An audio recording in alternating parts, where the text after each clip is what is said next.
दयानंद सरस्वती अपने जीवन में मैडम ब्लावात्स्की के इतने प्रभाव में रहा कि उसने अपनी जो वसीयत बनवाई थी उस वसीयत में एक दावेदार मैडम ब्लावात्स्की को ही बनाया गया था। आप सोच सकते हैं कि दयानंद ने किस प्रकार से अपनी छवि एक क्रांतिकारी हिंदू समाज के पुनरुद्धारक के रूप में स्थापित करने का प्रयास किया। लेकिन आंतरिक सत्य क्या था कि दयानंद ने 1882 में जो अपनी वसीयत छपवाई है उसमें 18 लोग थे। परोपकारिणी सभा का उल्लेख किया गया है उसमें। तो स्वीकार पत्र उसने छपवाया था जो मेरठ में रजिस्टर करवाई गई थी इस पत्रावली को। और ये पत्रावली कब बनी थी? 1882 में, 1882 में। तो थियोसॉफिकल सोसाइटी के जो संस्थापक लोग थे, जिसमें कर्नल हेनरी आलकाट था, जिसमें मैडम हेलेना ब्लावात्स्की थी, इन दोनों लोगों को भी दयानंद ने अपने निजी वस्त्र, पुस्तक, प्रकाशन और उसका जो भी अवशेष बचता है उसके मरने के बाद उसकी जो संपदाएं होती या जो भी अंत्येष्टि का जो अधिकार होता वो 18 लोगों के पास था परोपकारिणी सभा के बैनर तले। और इसमें मैडम ब्लावात्स्की और कर्नल हेनरी आलकट को भी इसने सम्मिलित किया था।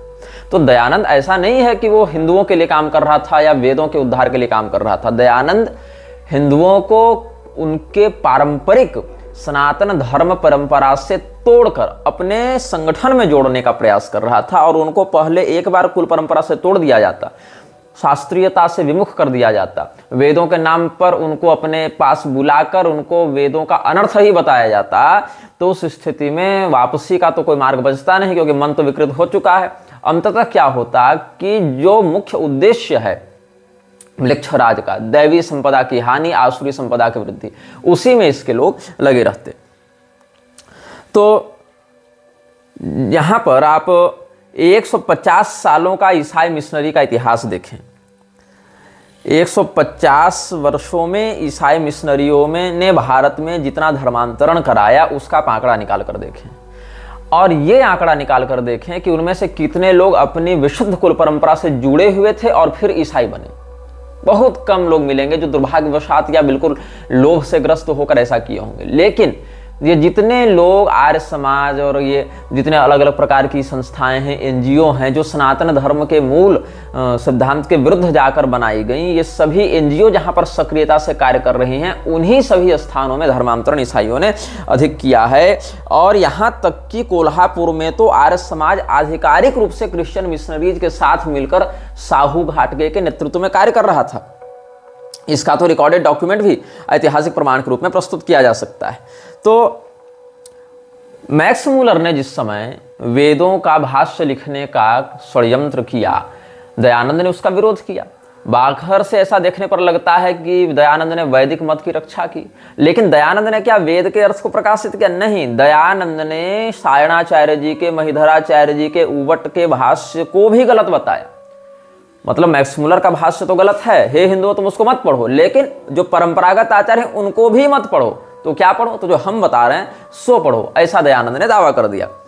मैक्स मूलर के कुछ पत्र, जो फ्रेडरिक मैक्स मूलर है उसके कुछ पत्र जो कि 2 वॉल्यूम्स में प्रकाशित हुए हैं, उनमें से कुछ का संस्मरण हम देना चाहेंगे। पहला पत्र जो बड़ा प्रसिद्ध है, जो उसने अपनी पत्नी को लिखा था 1866 में, उसमें क्या कहता है वो? This edition of mine and the translation of the Veda will hereafter tell to great extent on the fate of India. It is the root of their religion, and to show them what the root is, I feel sure, is the only way of uprooting all that has sprung from it during the last 3000 years. जो हम ये संस्करण लिख रहे हैं, वेदों का अर्थ बना रहे हैं, उसका प्रभाव भारत के भविष्य को बहुत गहराई से अपने शिकंजे में लेगा। वो बहुत गहराई से भारत के भविष्य को प्रभावित करेगा, क्योंकि भारतीय धर्म का जो मूल है वेद हैं। धर्म का मूल क्या है? अखिल धर्म का मूल श्रुति हैं, वेद हैं। वेदो खिलो धर्म मूला, तो वेद अखिल धर्म का मूल हैं।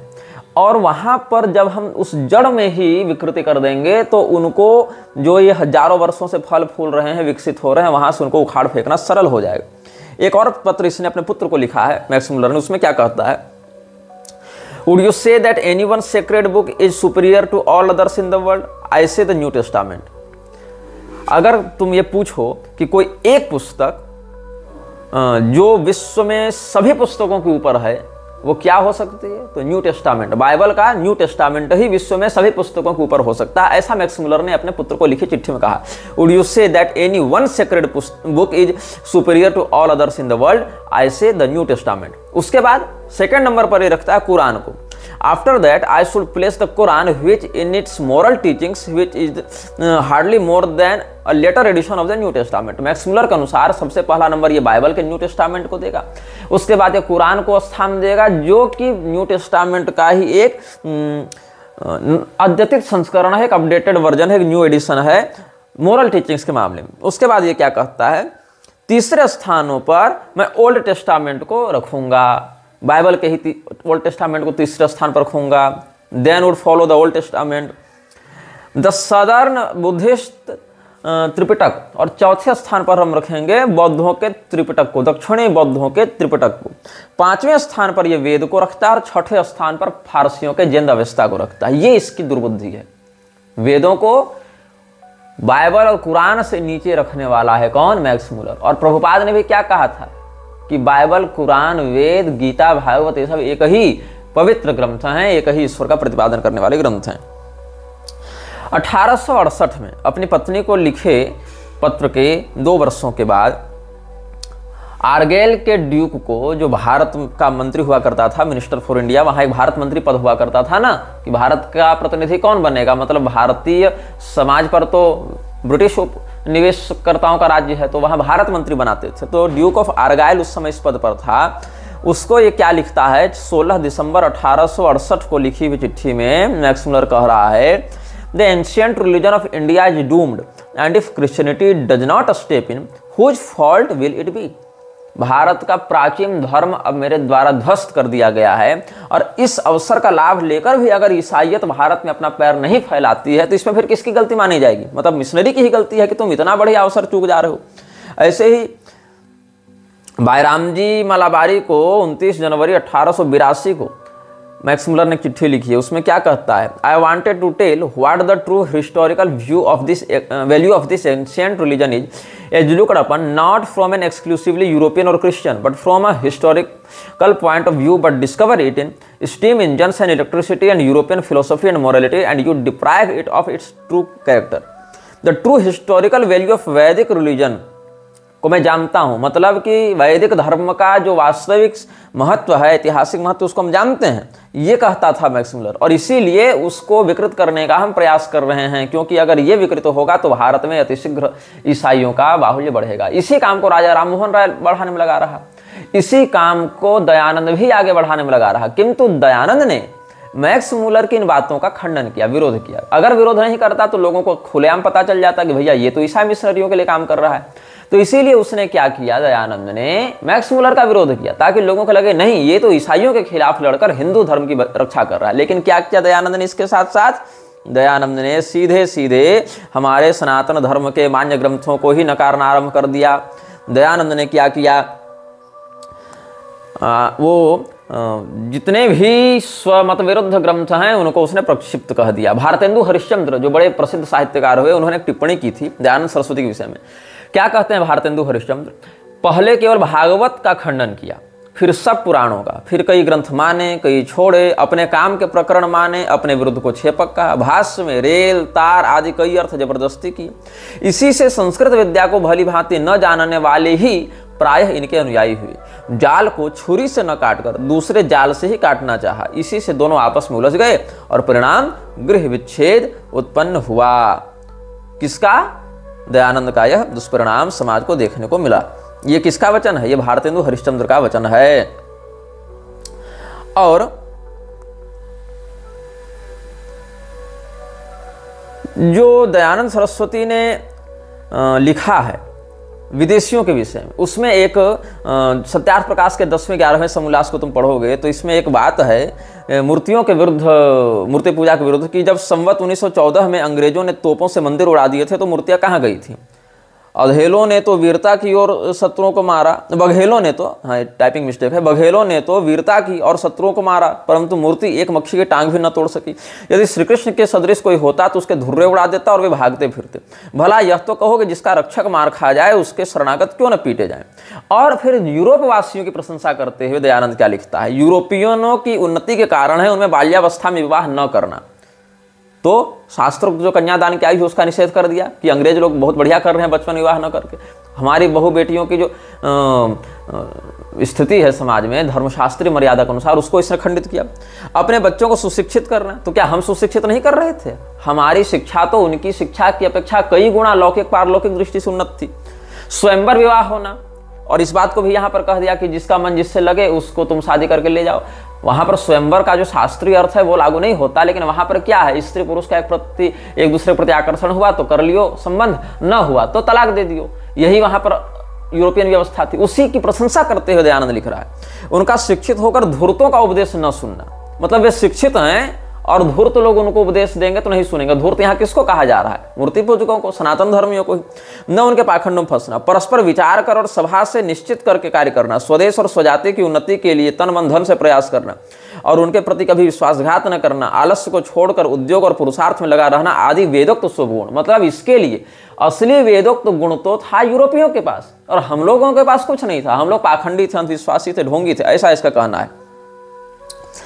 और जो दयानंद ने यूरोपियों की प्रशंसा में लिखा कि वो लोग बाल विवाह नहीं करते, अपने मन से स्त्री पुरुष को चयन करके विवाह कर लेते हैं और ये वेदोक्त गुण है और इसी गुण को भारत को अपनाना चाहिए। इस छोटी सी पंक्ति का और इस पंक्ति के माध्यम से सनातन धर्म की परंपरा को तोड़ने का क्या दुष्परिणाम हुआ कि आज घर घर वर्ण संकरता फैल गई, घर घर व्यभिचार होने लगे, घर घर वेश्यावृत्ति होने लगी और उसको उन्नत समाज के रूप में, वोक कल्चर के रूप में देखा जाने लगा। 2 से 3 पीढ़ी जाते जाते ये चारित्रिक पतन दयानंद ने करवा दिया।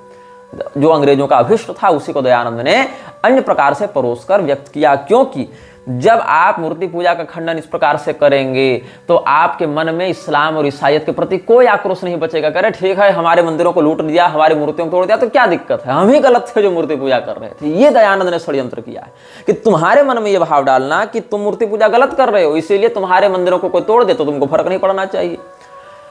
तो इससे क्या हुआ कि जो लोग मूर्ति पूजा के विरुद्ध खड़े हो गए दयानंद के बहकावे में, राम मोहन राय के बहकावे में, वो सभी लोग अपराध बोध से ग्रस्त हो गए कि हम ही गलत कर रहे थे जो मूर्ति पूजा कर रहे थे और हमारे शत्रुओं ने ठीक ही किया। मतलब मूर्ति पूजा के विरोध से क्या हुआ, मूर्ति और मंदिरों से जुड़े जितने भी आजीविका थे शूद्र वर्ण के, माली का काम, बढ़ई का काम, रथकार का काम और जितने भी प्रकार के सैरंध्री का काम है, ये जितने भी मंदिर की परंपरा से जुड़े हुए थे शूद्र वर्ण के लोग, आप जगन्नाथपुरी जावे, एक मंदिर की व्यवस्था से लाखों लाख लोग आजीविका पा रहे हैं और उनमें 80% लोग तो शूद्र वर्ण से ही हैं। तो मंदिर की व्यवस्था तोड़ने से पूरी अर्थव्यवस्था टूटेगी। अर्थव्यवस्था टूटने पर क्या होगा, लोग गुलामी करने के लिए विवश होंगे, अंग्रेजों की नौकरी करने के लिए विवश होंगे और हिंदुओं के मन में अंग्रेजों का विरोध करने का भाव भी नहीं जगेगा। क्योंकि आप मूर्ति पूजा का विरोध करेंगे तो मंदिर टूटने पर आपको कष्ट नहीं होगा, सरकार आपके मंदिरों पर अधिग्रहण करेगी और जो हिंदू तब भी मूर्ति पूजा में निष्ठा रखेंगे उन हिंदुओं के प्रति आपके मन में घृणा का उदय होगा, करे ये सब तो ढोंगी है, पाखंडी है। तो जो हिंदू मूर्ति पूजा करेगा उसके मन में आपके प्रति घृणा होगी। यही काम आर्य समाज आज भी कर रहा है। फिर अगर उस मंदिर को कोई तोड़ने आएगा, उस मंदिर के ऊपर अत्याचार होगा तो आपके मन में कोई क्रोध नहीं होगा, क्षोभ नहीं होगा, करे ठीक है जाओ होने दो। तो इससे इस्लाम और ईसाईयत के प्रति आपके मन में कोई संघर्ष की भावना नहीं बचेगी। आपको क्या लगेगा कि ठीक है ये लोग कर रहे हैं तो उससे हमारा क्या बिगड़ रहा है।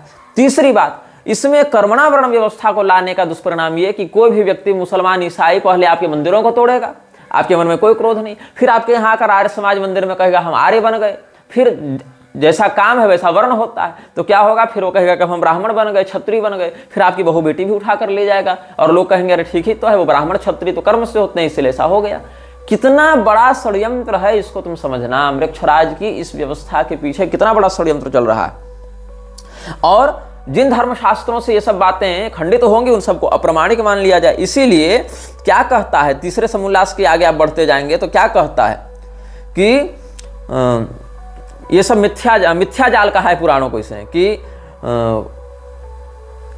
कुछ ग्रंथ परित्याग के योग्य, जाल ग्रंथ, कपोल कल्पित मिथ्या ग्रंथ है। इनमें यदि थोड़ा बहुत सत्य भी है तो वह वेद का और असत्य इनके घर का है। इसीलिए इन असत्य मिश्रित ग्रंथों को उसी तरह त्याग देना चाहिए जैसे विष युक्त अन्न को। सत्य का ग्रहण तो वेदादि शास्त्रों से ही हो ही जाता है, फिर इस मिथ्या जाल को क्यों गले लगाया जाए। अब मिथ्या ग्रंथ क्या होगा इसके लिए, मिथ्या जाल क्या होगा इसके लिए, तो मिथ्या जाल हैं जो भी वेद पुराण और स्मृतियां, तंत्र जो दयानंद के मत के विरुद्ध हैं। वेद को भी पूरा नहीं मानते। उपलब्ध 20-22 शाखाओं में, जिसमें 14 तो बिल्कुल अविच्छिन्न परंपरा से भी प्राप्त होने, उसमें केवल 4 को ही मानते हैं। तो क्या ये वेद को भी पूरा माने? नहीं, वेद भी इनके मापदंड पर वेद माने जाएंगे, नहीं तो नहीं माने जाएंगे।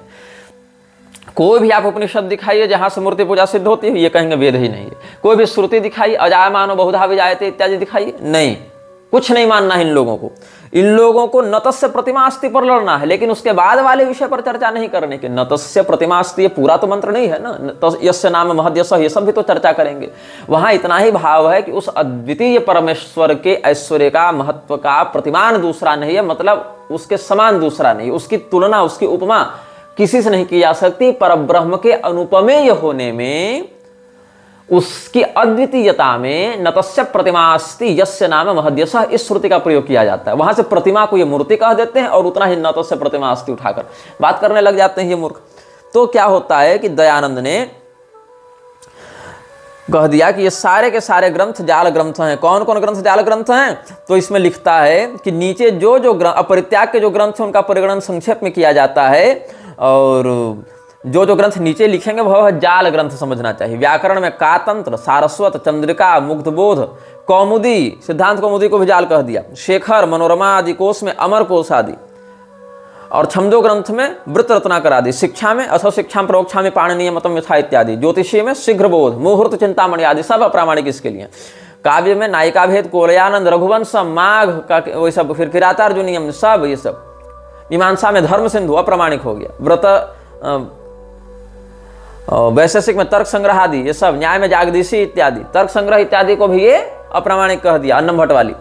योग में हठ प्रतिपिकादि भी अमान्य है। सांख्य में सांख्य तत्व कौमुद्यादि अमान्य है। वेदांत में योग वासिष्ठ भी अमान्य है। पंचदशी अमान्य है। वैद्यक में सारंगधर संहिता भी अमान्य है। स्मृतियों में मनुस्मृति तो अमान्य पूरी नहीं कर पाया, तो कह दिया प्रक्षिप्त श्लोक। और प्रक्षिप्त श्लोक कुछ नहीं, जिन श्लोकों से आर्य समाज का खंडन होता है उसको इन्होंने प्रक्षिप्त घोषित कर रखा है। किसने प्रक्षिप्त किया, कब किया, इससे पहले की अप्रक्षिप्त प्रति कहाँ है, इसका कोई अता पता नहीं, लेकिन कह दिया कि ये सब प्रक्षिप्त है। और अन्य सब स्मृति, मनु के अलावा तो बाकी सारी स्मृति अप्रमाण हो गई, और मनु स्मृति में भी जितना हम मानते हैं उतना ही प्रमाण होगा, बाकी प्रक्षिप्त कह दिया इन लोगों ने। ये इनका नाटक है। सब तंत्र ग्रंथ अप्रमाणिक, सब पुराण, तुलसीदासकृत भाषा रामायण, भाषा निबद्ध मति मंजुल मातनोती, तो भाषा रामायण रामचरितमानस को यहाँ इसने कहा है। रुक्मिणी मंगल आदि और सर्व भाषा ग्रंथ ये सब कपोल कल्पित मिथ्या ग्रंथ हैं, ये इसने कहा है। किसने कहा है? दयानंद ने। अब इस ग्रंथ में क्या हुआ, जो हमने अभी इन ग्रंथों का नाम बताया, इन ग्रंथों में दयानंद की सारी पोल खोलने की क्षमता है, इसीलिए उन सभी ग्रंथों को इसने अप्रामाणिक कह दिया। और ये जो हैं संप्रदाय, ये सब जो ग्रंथ हैं, ये सब दयानंद ने प्रथम शत्रु के रूप में बताया। ये हमारे प्राथमिक शत्रु हैं, यही हमारे असली शत्रु हैं। उसके बाद जब व्यापक विरोध होने लगा समाज में, तब इसने सोचा जब तो डैमेज कंट्रोल करना पड़ेगा, तो थोड़ा बहुत ईसाइयों के विरुद्ध भी लिखना पड़ेगा, इस्लाम के विरुद्ध भी लिखना पड़ेगा। तब इसने 13वां और 14वां समोल्लास बाद में, असली सत्यार्थ प्रकाश में नहीं, उसके बाद में ऐड करके डाला गया, उसमें अल्टरेशन की गई। और उससे पहले संस्करण में भी बहुत कुछ बातों को हटाया है, तोड़ा है, मरोड़ा है, सीधे सीधे प्रकरण ही हटा दिए हैं प्रथम संस्करण के सत्यार्थ प्रकाश से। इसीलिए मैं कहता हूं कि ये सारे जितने एनजीओ बाज हैं ना, ये सब धर्म नहीं है, ये सब अंग्रेजों के उठाए हुए संस्थान हैं। यहां तक कि आर्य समाज में तुम विवाह करने जाओ तो दोनों का हिंदू होना भी जरूरी नहीं है, एक पक्ष हिंदू है पर्याप्त है, बाकी सब लोग आर्य हो गए। कृणवंतो विश्वमार्यम कहते हैं, तो पूरा संसार आर्य, और हमारा मेंबरशिप ले लो तो तुम आर्य समाजी, और तुम फिर कुछ भी करो। ये नाटक चला रखा है इन लोगों ने। शादी के बाद जितने लव जिहादी हैं सब आर्य समाज में जाकर वहां से हिंदू होने का, आर्य होने का सर्टिफिकेट लेकर आ जाते हैं। उसके बाद उनका षड्यंत्र तो तुम जान ही रहे हो कि क्या क्या करते हो। यहां तक कि इन लोगों ने क्या किया है, हमारे मान्य उपनिषदों को प्रक्षिप्त और मिलावटी घोषित कर दिया, और दयानंदोपनिषद नाम का एक फर्जी उपनिषद निकाल रखा है। दयानंदोपनिषद को भी मिलेगा तो पढ़ लेना। और यहां तक कि संस्कृत के विद्वानों से चापलूसी करवा के, जिसमें एक व्यक्ति का मैं नाम लेना चाहूंगा, कपिल देव द्विवेदी, कौन है, कहाँ का प्रोफेसर है, पता कर लेना। कपिल देव द्विवेदी ने दयानंद का स्तोत्र लिख दिया है। तुलसीदास जी का ग्रंथ अप्रामाणिक हो गया, लेकिन दयानंद की स्तुति होनी चाहिए। भगवान की पूजा नहीं हो सकती है, भगवान की मूर्ति नहीं बनानी है, लेकिन जो शास्त्रोक्त है उसको नहीं मानना इनके लिए, लेकिन दयानंद की बड़ी बड़ी मूर्तियां लगी रहेंगी। जब मैं बहुत बच्चा था तो हमारे पिताजी ने आधुनिक शिक्षा दिलाने के उद्देश्य से सोचा कि किसी आधुनिक विद्यालय में भी डालना चाहिए। शास्त्रीय शिक्षा तो दे ही दे रहे हैं घर में, लेकिन समाज में और भी क्या चल रहा है इसको जानने के लिए सीबीएसई कोर्स में उन्होंने मुझे डाला। तो उस समय डीएवी ग्रुप के एक प्रतिष्ठित विद्यालय में हमारा नामांकन हुआ, और उस समय डीएवी ग्रुप मुझे लगभग मान लीजिए आप 80% छूट में पढ़ा रहा था। मतलब वो फीस नहीं लेते थे, केवल 5,000 रुपये सालाना पिताजी देते थे। कब की बात है, 2003-4 की बात है। तो उस समय लगभग 2-2.5 साल हम पढ़े होंगे। मैंने प्रथम, द्वितीय और उसके बाद 5-6 महीना और हम पढ़े थे। इतनी कक्षाएं वहाँ पढ़े थे। और उस समय प्राइड ऑफ डीएवी का हमको इन लोगों ने पुरस्कार दिया था, और एक महाधिवेशन हुआ था डीएवी ग्रुप का। तो हमने संस्कृत में एक नाटक किया था, अष्टावक्र का हमने वहाँ पर अभिनय किया था। अष्टावक्र हम बने थे और संस्कृत में वो नाटक किया था। तो इसके कारण डीएवी समूह में जो वहाँ बड़े बड़े डायरेक्टर आए थे उसमें हमारी अच्छी प्रतिष्ठा थी उस समय। तो प्राइड ऑफ डीएवी का हमको उन्होंने पुरस्कार दिया था। धीरे धीरे अच्छा, पिताजी को भी आर्य समाज के इतने गहरे षड्यंत्रों के विषय में नहीं पता था।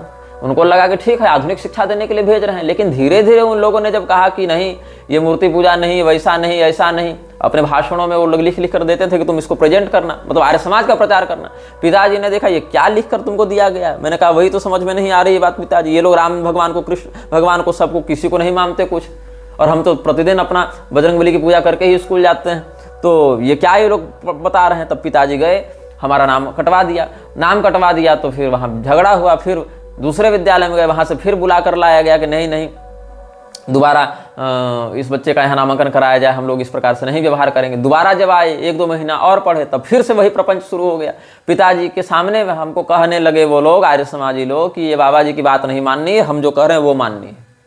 तब पिताजी ने कहा कि तुम हमारे ही पुत्र को हमारे ही स्वधर्म विरुद्ध कर दे रहे हो, तो तुम किस प्रकार की शिक्षा इसको दोगे। वहीं झगड़ा हुआ, और आर्य समाजियों के मुंह पर पिताजी ने उनको खूब सुनाया, और हमें वहाँ से कहा कि अब चलो जो पढ़ाना होगा हम पढ़ाएंगे, जैसे पढ़ाना होगा वैसे पढ़ाएंगे। तो फिर पिताजी हमको वहाँ से हटा दिए।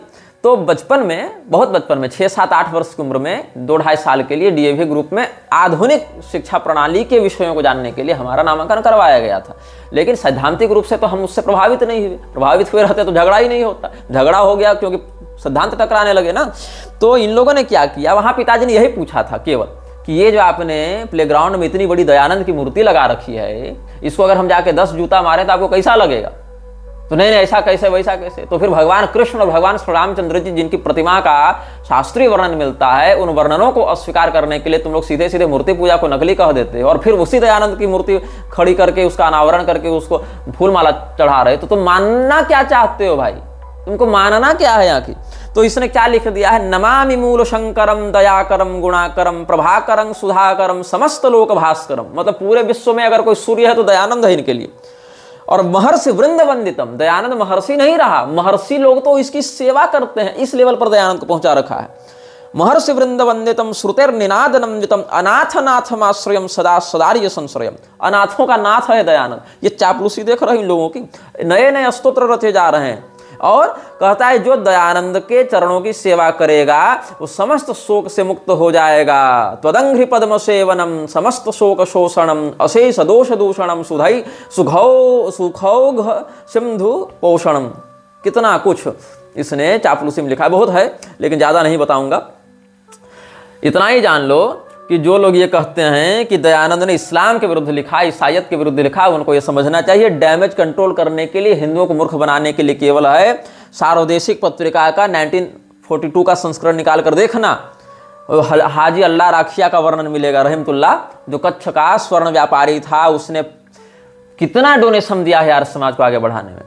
और दयानंद के जीवित रहते लाहौर में जब आर्य समाज की स्थापना हो रही थी, मुंबई में पहले हुई फिर लाहौर इत्यादि में हुई, वहां अनारकली कोठे का मालिक था रहीम खान, उसने कितना डोनेशन दिया, ये सब का रिकॉर्ड निकाल कर देखना कि किनके पैसों से ये सब चल रहे थे।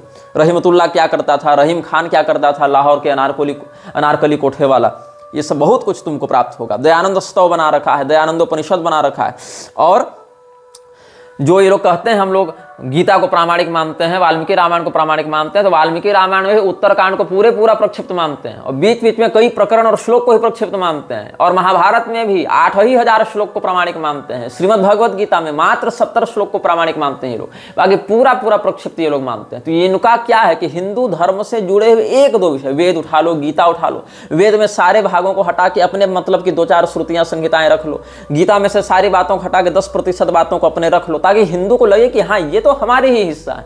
मनुस्मृति में से सब हटा के थोड़ा बहुत अपने काम का रख लो, तो हिंदुओं को लगेगा ये तो अपने काम के लोग हैं, ये तो अपना उद्धार कर रहे हैं, हमारा कल्याण चाहते हैं। लेकिन उस प्रकार से सभी मान्य शास्त्रों को हटा दो और केवल अपने मतलब की 2-4 बातों से हिंदुओं को आधी अधूरी अर्ध कुकुटी के माध्यम से भ्रमित कर दो। और हमारे जो सनातन धर्म के कथित धर्मगुरु मूर्ख नालायक भरे पड़े हैं। अभी धीरेन्द्र का तुम देखो बागेश्वर धाम वाले पेज में जाकर दयानंद सरस्वती को प्रणाम कर रहा है, उसको श्रद्धांजलि दे रहा है। अम्बेडकर का चरण तो पहले ही चूम चुका है, अब दयानंद का चरण चूम रहा है, जबकि वही दयानंद भगवान श्री रामचंद्र जी को भगवान ही नहीं मानता। वही दयानंद गोस्वामी तुलसीदास जी और रामचरितमानस के विरुद्ध कितना कुछ बोला है। लेकिन इन लोगों को क्या मतलब है, हमको गाली देंगे ये लोग कि तुम निंदा कर रहे हो। अरे जिसने वास्तव में निंदा की उसका हम विरोध कर रहे हैं, तुम निंदकों के चरण चूम रहे हो और उनकी पोल खोलने वाले को तुम निंदक बता रहे हो, ये तुम्हारी मूर्खता है। तो जो मैडम ब्लावात्स्की के विषय में हम बता रहे थे, उसका क्या संबंध रहा दयानंद से। जो थियोसॉफिकल सोसाइटी की स्थापना हुई उसमें दयानंद ने एक पत्र लिखा है अपने समावेश के लिए। तो दयानंद ने थियोसॉफिकल सोसाइटी ज्वाइन भी की है और दयानंद ने थियोसॉफिकल सोसाइटी से अपना संबंध तोड़ भी लिया। दोनों बातें हुई, यहाँ घुसा भी और यहाँ से वो भाग भी गया। क्यों गया बाहर, क्यों उसने फिर बाद में थियोसॉफिकल सोसाइटी का विरोध भी किया, इसके विषय में भी हम आपको बताएंगे। लेकिन इससे पहले हम आपको बताएं द ग्रेट व्हाइट ब्रदरहुड के बारे में। द ग्रेट व्हाइट ब्रदरहुड क्या है? ये थियोसॉफिकल सोसाइटी का वास्तविक नाम है। थियोसॉफिकल सोसाइटी तो बाहर से चल रही थी ना, अंदर से इस संस्था का, क्योंकि फ्रीमेसन्स के ये लोग थे, तो इन्होंने द ग्रेट व्हाइट ब्रदरहुड अपना नाम रखा था। और ये क्या है, कुछ विशेष मनुष्यों के या कुछ विशेष शक्तियों के माध्यम से लोगों को एक विशेष बात का उपदेश देने के लिए इन लोगों ने संगठन बनाया था। 32 लोगों के विषय में हम पहले अनुभागों में बता चुके हैं आपको। तो ये जो लोग थे उनको मास्टर्स ऑफ एंशिएंट विजडम कहा जाता था, या the ascended masters, the church invisible और द हेरार्की कहा जाता था इन लोगों को, या फिर उच्च स्तरीय गुरु कहा जाता था, या चर्च इनविजिबल, मतलब ऐसी संस्था, ऐसा चर्च जो हमें दिख नहीं रहा है लेकिन जिसके संकेत हमें प्राप्त हो रहे हैं। The great white brotherhood.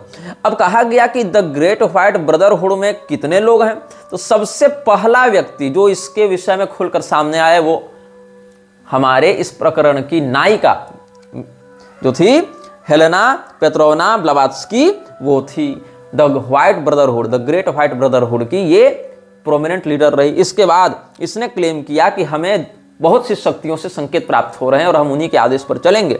तो इसके पीछे पीछे कौन लोग आए? हेलेना रोइचिडिच आई, एलाइस ए बेली आई, गै बालार्ड आया, गेराल्डिन इनोसेंट आई, एलिजाबेथ क्लेर प्रोफेट, बॉब सैंडर्स और बेंजामिन क्रेम, ये सब लोग मिलकर, इन लोगों के नाम भी पहली बार ही बता रहा हूं, ये थियोसॉफिकल सोसाइटी के साथ उतनी सक्रियता से नहीं जुड़े थे जितने बाकी लोग जुड़े थे, लेकिन द ग्रेट व्हाइट ब्रदरहुड के बैनर तले ये लोग थियोसॉफिकल सोसाइटी को समाज में आगे बढ़ा रहे थे।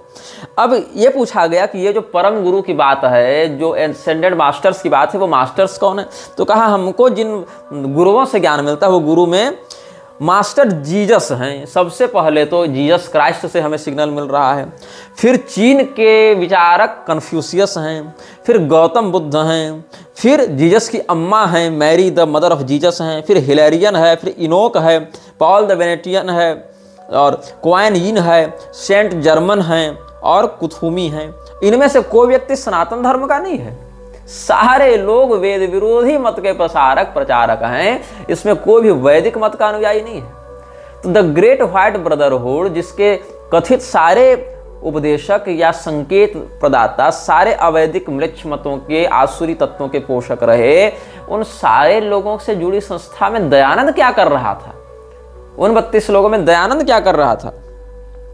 अब कहा गया कि ये सारे लोग जो हैं वो तुमको क्यों ज्ञान बता रहे हैं, तो इसीलिए कहा गया कि हम जो है मेटाफिजिकल एक्सपीरियंसेस कर रहे हैं और हमारा यह कर्तव्य है कि हम उस परम ज्ञान को मानवीय सभ्यता में लागू करके मनुष्यों को उद्धार का मार्ग दिखाएं।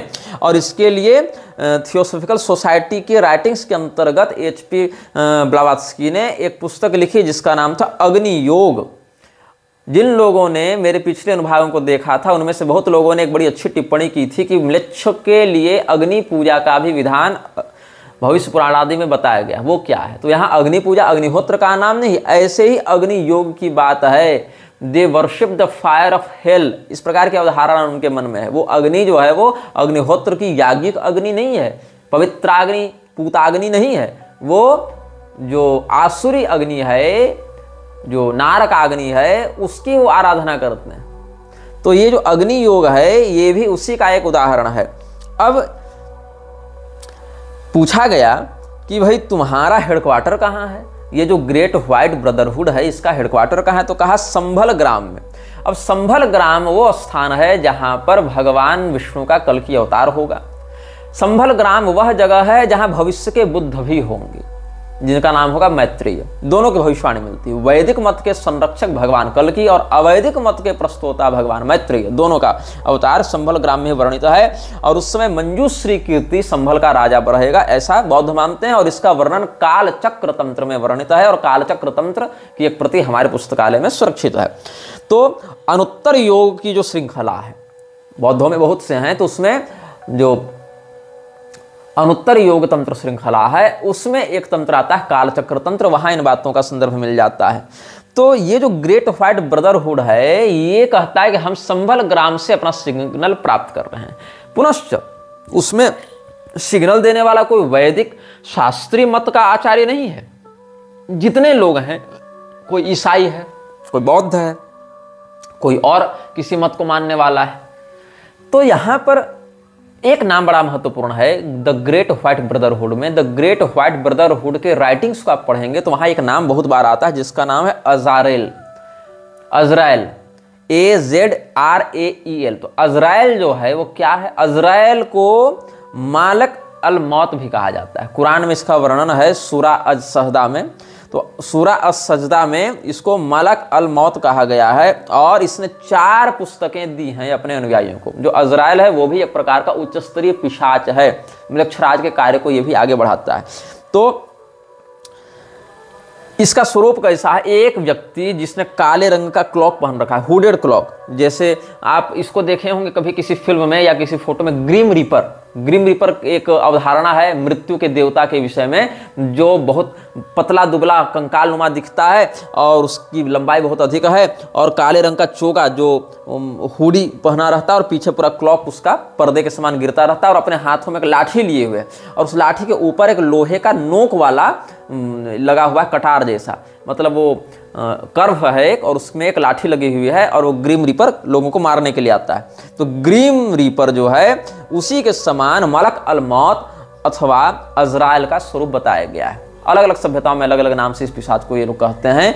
तो ये अज़राएल ही teachings of the great white brotherhood के मूलभूत 4 पुस्तकों का उपदेष्टा है। और ये मैडम ब्लावात्स्की का थियोसॉफिकल सोसाइटी के पीछे का चेहरा था। मतलब कितने लेयर्स बने हुए हैं, कितनी परतें बनी हुई हैं इस प्रकार के संगठनों में, ये तुमको समझना पड़ेगा। बाहर से लग रहा है आर्य समाज तो क्रांति ला रहा है और भारत को आगे बढ़ा रहा है। आर्य समाज कहाँ से जुड़ा है, वो थियोसॉफिकल सोसाइटी से जुड़ा है। Theosophical society the great white brotherhood से जुड़ी है। द ग्रेट व्हाइट ब्रदरहुड म्लेच्छराज के अज़राएल पिशाच से जुड़ा हुआ है। ये पूरा का पूरा क्रम चल रहा है। तो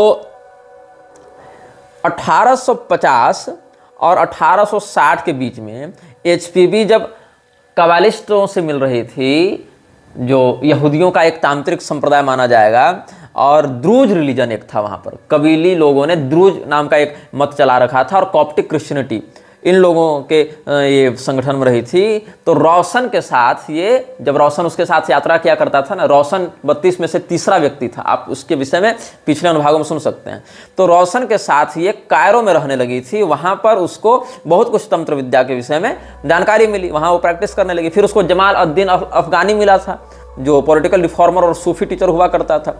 उसके बाद ये मैक्स थियन से मिली, जो एक पोलैंड का जू था, जो लुई बेम्स्टेन के नाम से भी प्रसिद्ध था। तो इसके विषय में बता चुके हैं। इसका मीरा अल्फासा से क्या संबंध था, मीरा अल्फासा का अरविंदो से क्या संबंध था, बहुत लोगों से मिली। और उसके बाद फ्रीमेसन्स का एक लीडर था राफेल बॉर्ग, इससे ये मिली। तो राफेल बॉर्ग और HPB और मेटामॉन और बेम्स्टेन, ये सारे लोग मिलकर कायरो में 1871 में तांत्रिक ऑकल्ट सोसाइटी की रचना करने का, स्थापना करने का प्रयास करते हैं, लेकिन उस समय ये असफल होते हैं। ये लोग कोई समाज सुधारक और कोई क्रांतिकारी छवि वाले लोग नहीं थे, एक सब बहुत ही घृणित कार्य करने वाले पिशाच पूजक थे जो मिलक्षराज के काम को आगे बढ़ाना चाहते थे। तब क्या हुआ, 1871 में जब कायरो में ये संगठन करने का स्थापना का प्रयास करने लगे, ऑकल्ट सोसाइटी बनाने का, और ये असफल हुए, तो उसके 2 साल के बाद रोशन के साथ ये फिर से मिलकर न्यूयॉर्क में अपने मैसोनिक, फ्रीमेसन और रोसिक्रूसियन एसोसिएट्स के साथ मिलकर, रोसिक्रूसियन सोसाइटी के विषय में हम पहले बहुत पुराने अनुभागों में बता चुके हैं। तो फ्रीमेसन्स के साथ और रोसिक्रूसियन सोसाइटी के साथ मिलकर इसने 1873 में न्यूयॉर्क में चार्ल्स सॉथर्न का सहयोग लेकर थियोसॉफिकल सोसाइटी की नींव डालने का प्रयास किया। और सॉथर्न कौन था? कैग्लियास्त्रो का आपने नाम सुना होगा। कैग्लियास्त्रो एक भविष्यवक्ता हुआ करता था, जिसके विषय में अरविंदो विशेष एपिसोड में हमने बताया है। शायद एपिसोड 34 या 35 होना चाहिए, 34 के आसपास मैंने बताया था। तो कैग्लियास्त्रो जिस संस्था से जुड़ा हुआ था, जिसमें मैसोनिक राइट ऑफ मेम्फिस था और सोसाइटियस रोसिक्रुयाना इन एंजेलिया, तो इन दोनों संगठनों से कैग्लियास्त्रो सम्मानित था, एसोसिएशन था। इन्हीं दोनों संगठनों से जुड़ा था सोथेरन, जो चार्ल्स सोथेरन था। तो चार्ल्स सोथेरन ही थियोसॉफिकल सोसाइटी को बनाने में फ्रीमेसन और रोसिक्रूसियन लोगों को साथ में लाकर HPB का सहयोग करता है। उसके बाद इजिप्ट में, मिस्र में एक लक्सर ब्रदरहुड था, ब्रदरहुड ऑफ लक्सर, लश्कर नहीं, लक्सर, LUXOR, वो लश्कर तैयबा वगैरह अलग होता है। तो ये जो ब्रदरहुड ऑफ लक्सर था, ये भी पैशाचिक गतिविधियों को अंजाम देने वाला एक गुप्त संगठन था। और ये इससे कौन जुड़ा था? बेम्स्टेन। तो बेम्स्टेन ही बाद में मैक्स थियन बन गया था ना, जो मैक्स थियन मीरा अल्फासा के गुरु बना बाद में, जो अरविंदो विशेष में हम बता चुके हैं। तो ये जो ब्रदरहुड ऑफ लेक्सर था, ये भी बड़ा मिस्टीरियस था और इससे जुड़ा हुआ था बेम्स्टेन। तो अलग अलग गुप्त संस्थाओं के लोगों ने मिलकर एक और दूसरी संस्था की नींव डाली थी, और secret society like the Rosicrucian lodge, यही इनकी महत्वाकांक्षा थी कि हम रोसिक्रूसियन लॉज की तरह एक सीक्रेट सोसाइटी की स्थापना करें।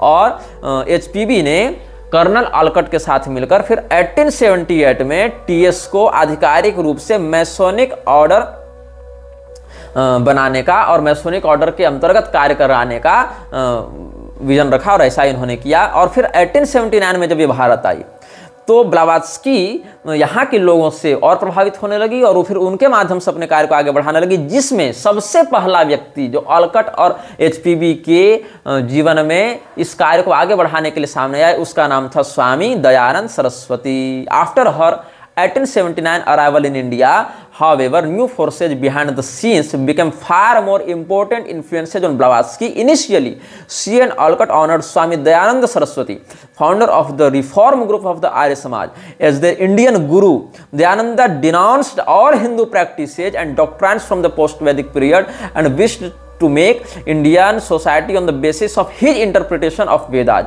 From Olcott's memoirs, it is clear that at first HPB declared the Swami one of the masters. Later, after falling out due to his religious intolerance, he was supplanted by other Indian Mahatmas. क्या हुआ?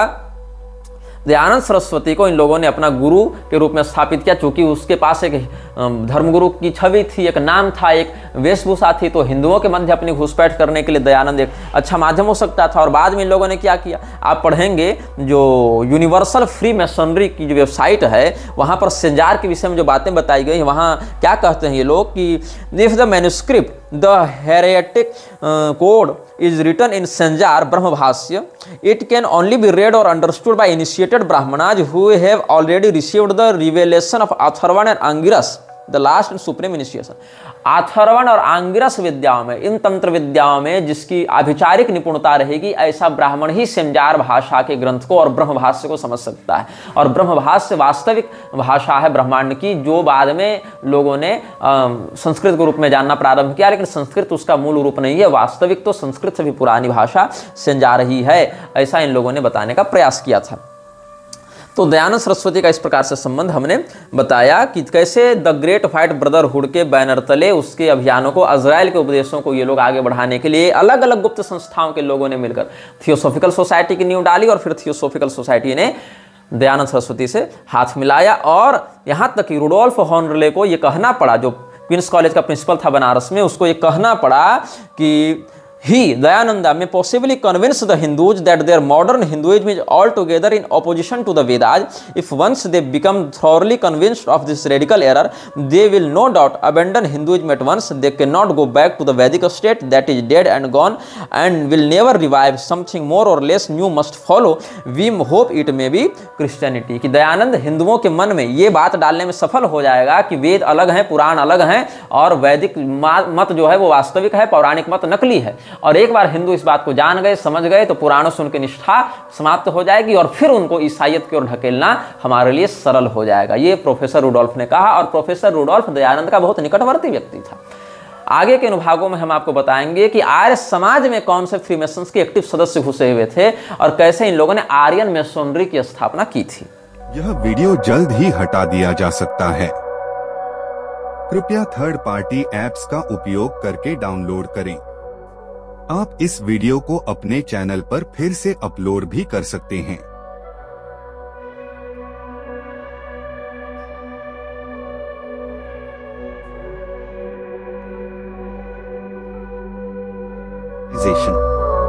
This video may get deleted soon. Please download using third-party apps. You may also re-upload this video on your channels. Thank you.